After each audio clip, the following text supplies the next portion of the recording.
Le lustre en cristal diffusait une lumière chaleureuse sur la table en acajou autour de laquelle notre famille s'était réunie pour le dîner de Noël. La même table où je m'étais assise pendant 32 ans, regardant mon père découper la dinde avec la précision d'un chirurgien et l'autorité d'un roi. Pourtant, ce soir avait une atmosphère différente. Il y avait comme une électricité dans l'air, une tension qui poussait ma mère à tripoter son collier de perles, tandis que mes frères échangeaient des regards éloquents. J'ajustai mon simple pull noir et repris une bouchée de purée de pommes de terre, savourant le goût familier de la cuisine de ma mère.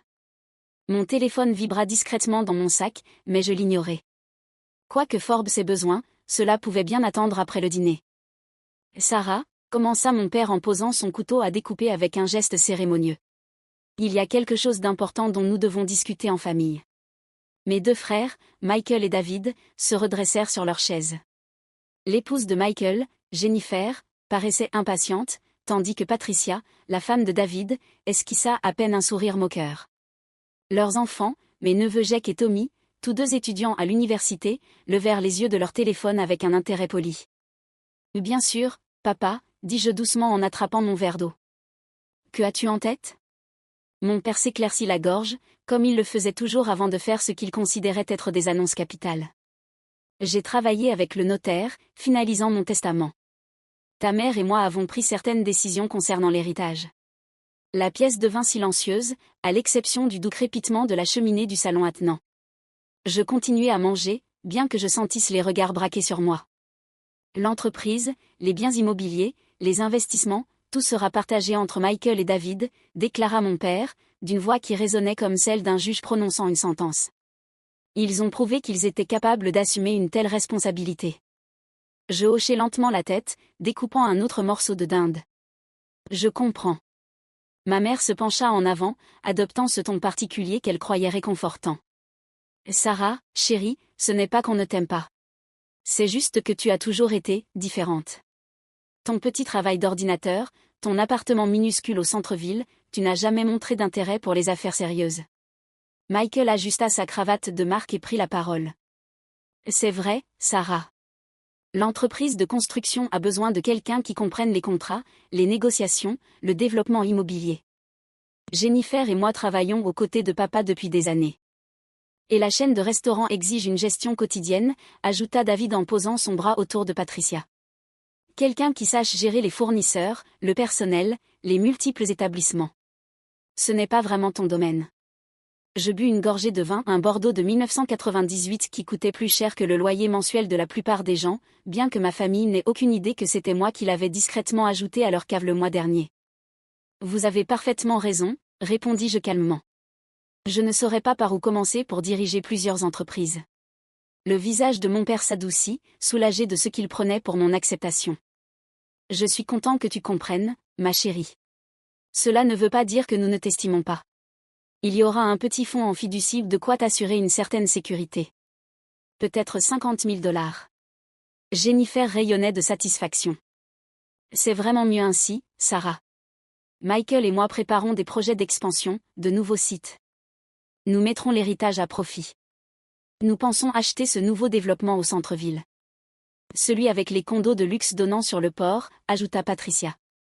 David dit que c'est une véritable mine d'or. Je manquais de m'étouffer avec mon vin. Arborview Residence, le projet que j'avais financé et dont j'étais propriétaire à travers ma société d'investissement. Le même projet qui avait généré plus de 30 millions de bénéfices le trimestre dernier.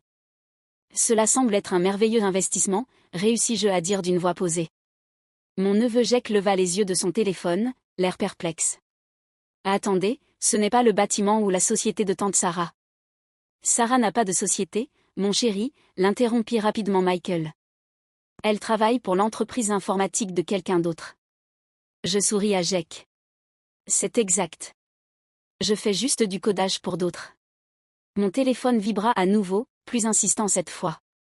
Je vis le nom de mon assistante, Emma, s'afficher sur l'écran à travers mon sac. Probablement à propos de la fusion avec l'entreprise technologique européenne. Ou peut-être que l'acquisition de la société pharmaceutique venait d'être conclue. Dans tous les cas, cela pouvait attendre. Mon père leva son verre de vin. À la famille, et à la continuité de notre héritage d'affaires entre les mains de ceux qui sont les mieux préparés pour l'assumer. Tout le monde leva son verre, sauf moi. Je continuais à manger, concentrée sur mon assiette. Sarah, m'invita ma mère, le toast.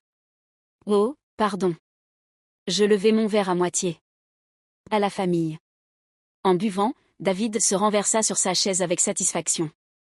Et tu sais, Sarah, peut-être que cela te motivera à trouver un mari. À t'installer. Une femme de ton âge ne devrait pas vivre seule dans un petit appartement étroit, en travaillant jour et nuit sur des ordinateurs. Et David le réprimanda doucement ma mère, bien qu'elle pensât visiblement la même chose. Non, il a raison, dis-je en découpant un autre morceau de dinde. 32 ans, ça commence à faire. Je devrais probablement réfléchir plus sérieusement à mon avenir. Mon téléphone vibre une 3e fois. Emma insistait. Cela devait être important. Mais j'avais appris depuis longtemps que les dîners de famille étaient sacrés dans la maison des Thompson. Rien n'interrompait les déclarations de papa. Le fils de Michael, Tommy, 19 ans, de retour chez lui pour ses vacances après sa 2e année à Harvard, faisait défiler son téléphone quand il se figea soudainement. Ses yeux s'écarquillèrent, il regarda son écran, puis moi, puis son écran à nouveau. Dit-il lentement. Tante Sarah. Oui, chérie. Je viens de recevoir une alerte. Forbes vient de publier sa nouvelle liste de milliardaires pour cette année. La conversation continuait, mais je remarquai que Tommy fixait son téléphone avec une incompréhension croissante. C'est gentil, mon cœur, dit Jennifer distraitement, coupant la dinde de son fils en petits morceaux. Mais Tommy ne l'écoutait pas. Il lisait quelque chose sur son écran, son visage devenant de plus en plus pâle. Tante Sarah, reprit-il, la voix légèrement tremblante. Il y a quelqu'un sur cette liste qui porte ton nom. Les discussions commencèrent à ralentir en remarquant le comportement étrange de Tommy. Qu'est-ce que tu veux dire, mon chéri, demanda ma mère. Tommy leva son téléphone, sa main tremblant légèrement. Sarah Thompson, numéro 47 sur la liste des milliardaires Forbes. Fortune estimée. Il s'arrêta, dégluti. 3,8 milliards de dollars. La pièce devint complètement silencieuse. David rit nerveusement. C'est évidemment une autre Sarah Thompson. C'est un nom courant. Mais Tommy me fixait maintenant droit dans les yeux. L'article dit qu'elle est la fondatrice et PDG de Quantum Dynamics, l'entreprise d'IA qui vient d'acquérir MedTech Industries. Il est écrit qu'elle a 32 ans, qu'elle vient de notre ville. Il regarda la photo sur son écran, puis moi. Et elle ressemble exactement à tante Sarah. Plus aucun couvert ne bougeait. Plus aucun verre ne se levait. Le seul bruit était le crépitement continu de la cheminée. Le visage de mon père était devenu livide. C'est impossible. Je pris une autre bouchée de dinde. Vraiment? Michael arracha le téléphone des mains de Tommy, ses propres mains tremblantes en lisant. Sa femme se pencha par-dessus son épaule, la bouche grande ouverte. La photo, murmura Jennifer. C'est bien elle. Ma mère me regardait comme si elle ne m'avait jamais vue auparavant. Sarah, c'est une sorte de blague? Je posai ma fourchette et m'essuyai la bouche avec la serviette en lin. Qu'aimeriez-vous savoir? David saisit le téléphone à son tour, lisant frénétiquement. Il est écrit ici que Quantum Dynamics a été fondé il y a 8 ans, dans un petit appartement du centre-ville. L'entreprise a commencé avec juste un ordinateur portable et quelques milliers d'économies. Mon appartement, répondis-je simplement. La pièce explosa. C'est impossible, balbutia mon père. Tu travailles pour quelqu'un d'autre. Tu n'as jamais parlé d'avoir ta propre entreprise. Vous ne m'avez jamais posé la question. Michael faisait défiler d'autres articles, le visage de plus en plus choqué. Sarah, il y a des dizaines d'articles ici. Forbes, Fortune, Wall Street Journal. Ils parlent tous de toi, de ton entreprise. Il est écrit, lut Patricia par-dessus son épaule, que Quantum Dynamics a révolutionné l'intelligence artificielle en médecine, a créé les systèmes de diagnostic les plus avancés du monde et vient d'acquérir 3 grandes sociétés pharmaceutiques. J'acquiesçai. C'est exact. Mon père se pencha en avant, sa prestance habituelle vacillant. Pourquoi ne nous as-tu rien dit? Quand aurais-je dû le faire? Au dîner de Noël dernier, quand David m'expliquait ce qu'était le vrai business? Ou peut-être à l'anniversaire de Michael, quand Jennifer m'a suggéré de trouver un gentil mari pour s'occuper de moi parce que, clairement, je n'en étais pas capable? Un silence inconfortable s'installa. Tommy lisait encore, la voix emplie d'admiration. Tante Sarah, il est écrit que tu as personnellement fait don de 50 millions aux hôpitaux pour enfants l'année dernière, et que tu construis un nouveau centre de recherche sur le cancer, le centre Morrison. J'ai confirmé qu'il serait terminé au printemps prochain. Le collier de perles de ma mère n'avait jamais autant bougé. Mais tu vis dans ce petit appartement. Tu conduis cette vieille Honda. J'aime mon appartement. C'est là que j'ai construit l'entreprise. Et la Honda fonctionne très bien. Michael posa le téléphone avec des mains tremblantes. Sarah, si tout cela est vrai, si tu vaux vraiment presque 4 milliards.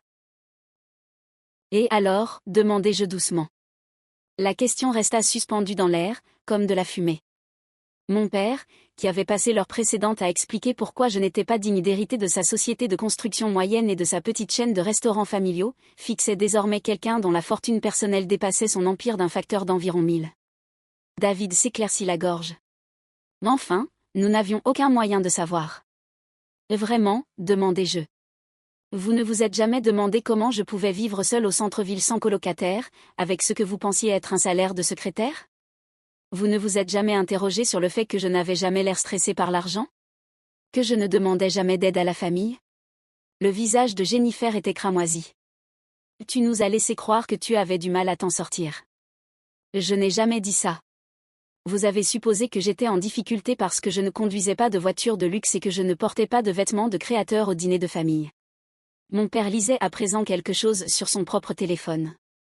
Sarah, il y a un article d'il y a un mois. Il dit que Quantum Dynamics vient d'acquérir Thomson Industries.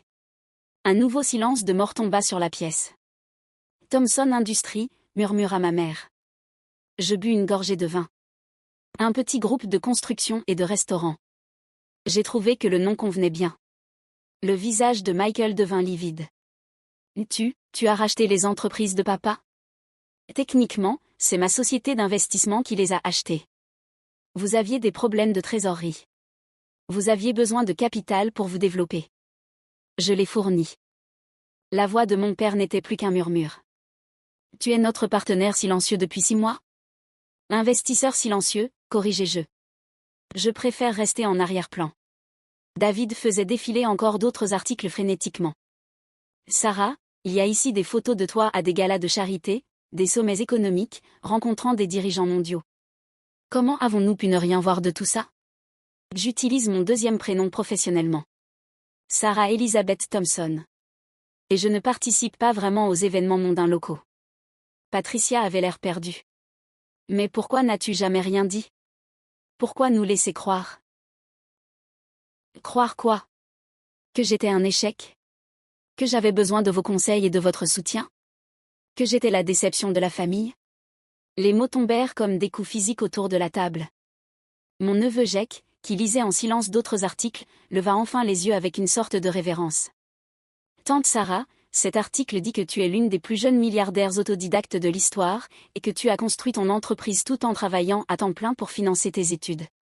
J'ai travaillé dans un café et fait du développement freelance, confirmai-je.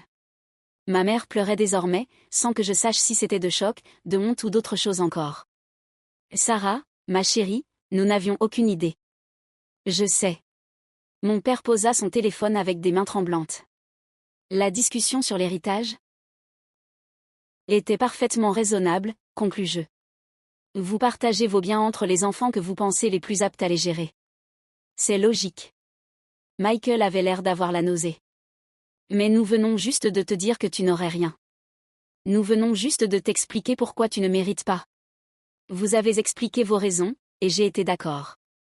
Je ne saurais pas comment diriger une entreprise de construction ou une chaîne de restaurants. Mais tu les possèdes déjà, fit remarquer David faiblement. Par l'intermédiaire d'une société de gestion. J'écris des chèques et j'assiste au conseil trimestriel. C'est très différent des opérations quotidiennes. La table s'était refroidie, le dîner de Noël soigneusement préparé oublié, tandis que chacun luttait avec cette nouvelle réalité. La voix de Jennifer était faible quand elle parla enfin. Sarah, quand nous parlions d'acheter ces condos au centre-ville. Harborview Residence, oui. J'ai entendu. Est-ce que tu les possèdes? Oui. En fait, je les ai développés. Meridian Development Group est une autre de mes sociétés. Le silence qui suivit fut assourdissant. Tommy le rompit en lisant un autre article. Il est écrit ici que tu prévois de révolutionner le développement urbain avec des projets de logement durables et abordables, et que tu as déjà lancé 4 nouveaux chantiers à travers la ville. 5, en fait. Le 5e vient juste d'être approuvé hier. Mon père regarda autour de la table, puis de nouveau vers moi. Sarah, je te dois des excuses. Pourquoi? Pour tout. Pour t'avoir sous-estimé, pour avoir rejeté ton travail, pour avoir supposé. Papa, dis-je doucement. Tu ne me dois rien. Tu as pris des décisions basées sur les informations que tu avais. Je n'ai jamais corrigé tes suppositions. Michael se pencha en avant, désespéré. Mais pourquoi? Pourquoi ne nous as-tu rien dit? Je réfléchis à la question en finissant mon verre de vin. Honnêtement? Parce que j'aimais avoir un endroit où je pouvais juste être Sarah. Où je n'étais pas la PDG, ni la fondatrice, ni la milliardaire. Où j'étais simplement ta fille, ta sœur, ta tante. Où les gens m'aimaient pour qui j'étais, pas pour ce que j'avais accompli. Les mots tombèrent sur la table comme un marteau. La voix de Patricia était à peine audible. Mais nous n'avons pas, nous ne. Pas m'aimer, demandai-je doucement. Je sais. C'est clair depuis un certain temps. Ma mère sanglotait ouvertement maintenant. Ce n'est pas vrai, Sarah. Nous t'aimons tellement. Vous aimez l'idée de moi, la fille qui a besoin de conseils, sur qui vous pouvez vous sentir supérieure, qui vous fait vous sentir mieux quant aux réussites de vos propres enfants. Vous n'aimez pas la vraie moi. David secouait frénétiquement la tête. Ce n'est pas juste. Tu as caché qui tu étais vraiment. J'ai caché ce que je fais dans la vie. Qui je suis n'a pas changé. Je suis toujours la même personne qui t'a aidé à réviser ton diplôme de commerce, David. La même qui a appris à Michael à coder quand il envisageait de changer de carrière. La même qui a gardé vos enfants, qui a retenu tous les anniversaires, qui n'a jamais manqué un événement familial. La vérité s'installa dans la pièce comme une lourde couverture. Mon téléphone vibra encore, et cette fois je le sortis. Le message d'Emma était urgent, fusion européenne approuvée. Besoin de ta signature avant minuit pour l'annonce du matin. De plus, acquisition pharmaceutique terminée. Transfert de 2,3 milliards confirmé. Je répondis rapidement, envoie les documents à mon appartement. Je signerai ce soir. Quand je relevai la tête, tout le monde me fixait. Du travail, demanda mon père avec hésitation. Je finalise juste quelques acquisitions. Rien qui ne puisse attendre après le dessert. Jennifer avait l'air sous le choc. Quelques acquisitions, comme si c'était faire des courses. Échelles différentes, même principe, répondis-je avec un petit sourire. Tommy lisait encore des articles, complètement fasciné. Tante Sarah, dans cette interview de l'année dernière, tu as dit que ton plus grand regret était de ne pas avoir passé plus de temps avec ta famille. Mais nous n'avons jamais pris le temps pour toi. Vous avez pris du temps pour la version de moi avec laquelle vous étiez à l'aise. Mon père se leva brusquement et commença à faire les 100 pas. Sarah, les choses que nous avons dites ce soir, la manière dont nous avons parlé de ton avenir, de tes choix de vie, était basée sur votre compréhension de ma situation. Je ne vous en veux pas pour ça. Mais nous, si, dit Michael doucement. Nous nous en voulons. Je regardai autour de la table. Je les regardais vraiment. Mon père, l'homme qui avait bâti une entreprise prospère à partir de rien mais n'avait jamais pensé à me demander ce que j'avais construit. Ma mère, qui s'était inquiétée de ma sécurité financière pendant que je bâtissais une fortune. Mes frères, qui avaient plein mon style de vie simple pendant que je révolutionnais des industries entières. J'ai une proposition, dis-je enfin. Tout le monde se pencha en avant. On finit le dîner. On prend le dessert.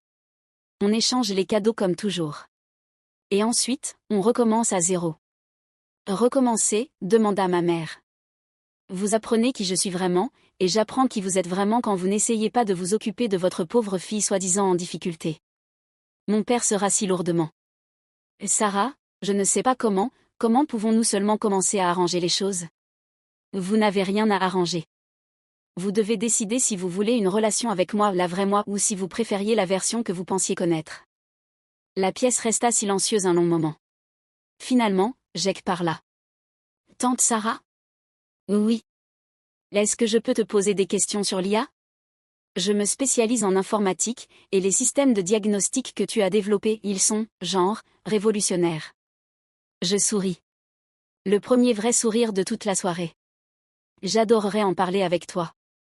Tommy ajouta timidement, peut-être que tu pourrais nous parler du centre de recherche sur le cancer. Je pense à faire médecine, et ce que tu fais a l'air incroyable. Absolument. Mon père me regarda avec quelque chose qui ressemblait à du respect. Sarah, accepterais-tu de nous parler de ton travail? Vraiment nous en parler? Vous êtes sûre? Ça risque d'être long. 8 ans à construire une entreprise, c'est beaucoup à raconter. Nous avons le temps, dit ma mère précipitamment. Tout le temps du monde. J'acquiesçai lentement. D'accord. Mais d'abord, finissons ce délicieux dîner. Et papa? Oui. Cette histoire d'héritage? Je pensais ce que j'ai dit. Michael et David devraient avoir les entreprises. Ils les connaissent. Ils les comprennent. Ils y ont travaillé. C'est exactement comme ça que ça doit être. David avait l'air perplexe. Mais tu pourrais acheter et revendre les entreprises de papa 100 fois. Exactement. C'est pour ça que je n'en ai pas besoin. Vous, si. L'héritage doit aller à ceux qui l'apprécieront le plus. Les yeux de mon père se remplirent de larmes. Sarah. Papa, tu as créé quelque chose de merveilleux. Tu as employé des gens. Tu as pourvu aux besoins de ta famille. Tu as créé de la valeur dans le monde. Je suis fière d'être ta fille. Même après ce soir? Après ce que nous avons dit? Surtout après ce soir, parce que maintenant nous pouvons enfin être honnêtes les uns avec les autres. Je repris ma fourchette et pris une autre bouchée de dinde. Alors, qui veut entendre comment j'ai accidentellement révolutionné le diagnostic médical en essayant de créer une meilleure application de planning? Et pour la première fois depuis des années, ma famille écouta. Écouta vraiment ce que j'avais à dire. La liste Forbes avait tout changé et rien changé à la fois. J'étais toujours Sarah Thompson, la fille qui aimait sa famille malgré ses défauts. Mais maintenant, enfin, ils avaient la chance de m'aimer en retour. Tout entière. La conversation qui suivit dura bien après minuit, remplie de questions, de rires, de larmes et des premiers pas hésitants vers quelque chose que nous n'avions jamais eu auparavant, une relation basée sur la vérité. En rentrant chez moi, dans mon petit appartement du centre-ville, au volant de ma fidèle Honda, je souris pour moi-même. Demain, je me lèverai et je continuerai à changer le monde. Mais ce soir, j'avais simplement savouré le fait d'être membre d'une famille qui savait enfin qui j'étais vraiment. Et cela, pensais-je en me garant, valait plus que n'importe quel classement sur la liste Forbes.